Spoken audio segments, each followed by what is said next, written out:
Good morning. It's Wednesday, June 22nd.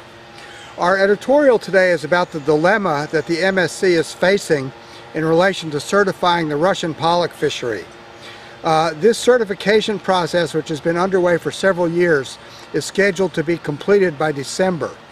However, there's some evidence that Russian bycatches of king salmon are adversely affecting the Yukon king salmon fishery, which has been struggling significantly over the last 10 years. In fact, there's not been a commercial fishery since 2007 on the Yukon for king salmon, and the low returns have threatened even the openings of the chum fishery, which is the livelihood that the Yupik and others along the Yukon depend on. We look at this dilemma for the MSC because under the certification principles, there is nothing that would actually prevent the MSC from certifying the Russian pollock fishery in a manner that does not apply the same salmon bycatch rules as are applied in the U.S. fishery. But if they do so, it will really be a travesty and sort of a moral failure on the part of the MSC.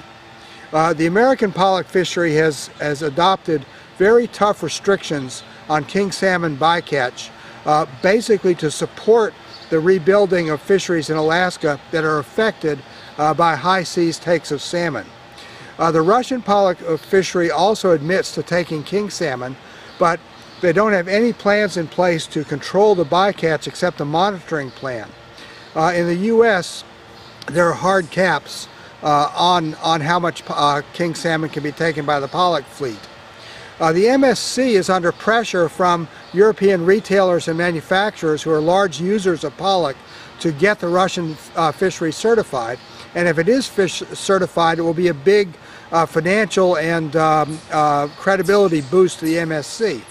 But if it's certified in such a way that the Yukon River king salmon fishery is sacrificed on the order of expediency, I think it's going to become a tremendous problem for the MSC's credibility.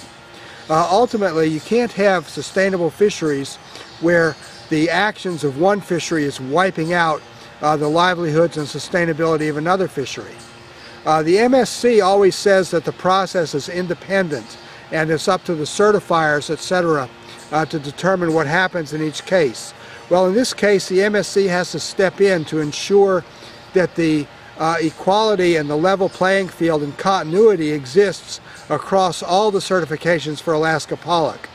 Anything less than that is going to make a mockery of what the MSC stands for and provoke a huge backlash among the chef and user community that really depend on Yukon salmon.